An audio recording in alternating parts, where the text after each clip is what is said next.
Selamat datang di video kuliah TK2107 Mekanika Fluida dan Partikel bersama saya Anggit Raksajati dengan topik perhitungan hilang tekan untuk aliran gas cair.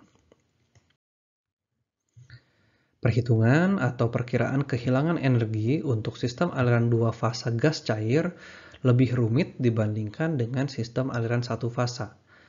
Aliran satu fasa hilang tekannya sudah dijelaskan sebelumnya, misalnya bisa menggunakan Moody chart ataupun Fanning chart. Salah satu cara yang paling sederhana untuk menghitung hilang tekan aliran dua fasa adalah menggunakan metode empirik Lockhart dan Martinelli. Seperti halnya aliran satu fasa, hilang energi untuk aliran dua fasa sering dinyatakan sebagai hilang tekan dalam pipa lurus sepanjang 100 feet. Misalnya satuannya jadi PSI per 100 feet. Nah, jadi besarnya di sini hilang tekan untuk dua fasa akan dihitung dengan korelasi awar jika hilang tekan dalam pipa tersebut diasumsikan seluruhnya sebagai uap. Namun kemudian perlu dikalikan dengan kuadrat dari modulus aliran dua fasa.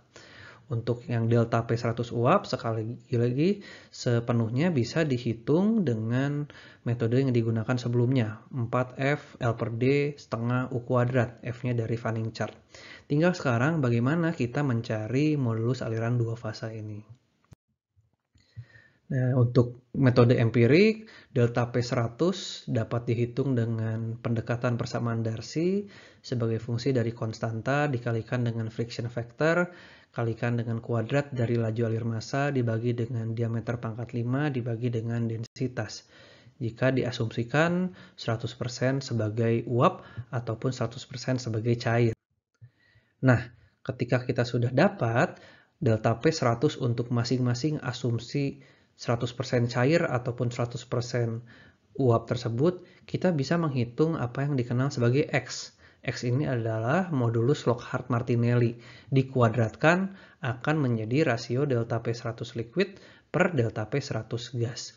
Jadi katakanlah jika delta P100 liquidnya sama persis dengan delta P100 gasnya, maka nilainya menjadi 1, nilai X kuadratnya. Nilai X kuadrat inilah yang akan digunakan lebih lanjut untuk mencari nilai modulus dua fasa. Sekali lagi, setelah nilai X dari rasio delta P asumsi 100% cair dan asumsi 100% uap tersebut diperoleh, katakanlah kita gunakan yang nilainya paling mudah 1, artinya nilainya sama. Kita bisa masukkan ke dalam chart berikut untuk menghitung modulus dua fasa. Di sini kita tinggal cek sebagai fungsi dari Reynolds juga. Reynolds itu rho UD per mu, hitung untuk kasus sepenuhnya liquid, apakah dia masuk laminer kurang dari 3000 atau turbulen sudah di atas 4000. Seperti halnya untuk kasus yang gas. Katakanlah kita bekerja untuk zona turbulen-turbulen.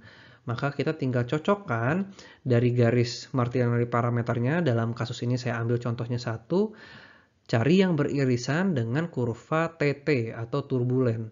Tarik ke kiri, maka kita peroleh modulus dua fasanya di sini katakanlah sekitar 7. Opsi lainnya, jika tidak mau pakai chart, kita boleh juga pakai persamaan empirik berikut sebagai fungsi dari C dan X, di mana nilai C-nya disesuaikan dengan rezimnya. Dalam kasus tadi turbulen-turbulen, maka C-nya menjadi 20. Nah, di sini perlu kita hati-hati bahwa hasil chart di sini masih sebagai pangkat 1 modulus dua fasanya. Padahal yang dibutuhkan dalam perhitungan hilang tekan dua fasanya harus dikuadratkan.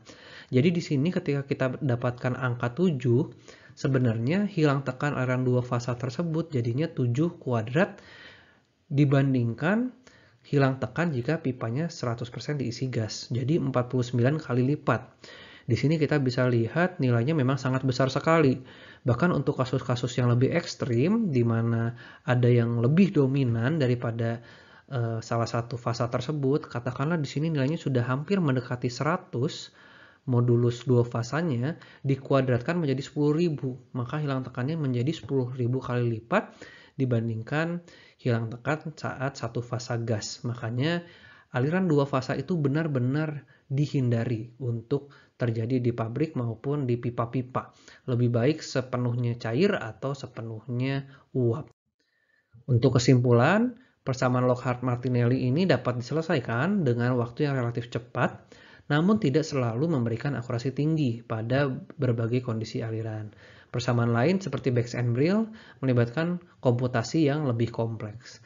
Untuk evaluasi aliran multifasa yang lebih kompleks, lebih banyak digunakan piranti lunak seperti Olga, PipeSim, ataupun HISIS. Jika ada waktu di sisa akhir semester, mungkin saya akan demonstrasikan contoh-contoh penggunaan piranti lunak ini. Terima kasih, kita lanjutkan diskusinya di kelas.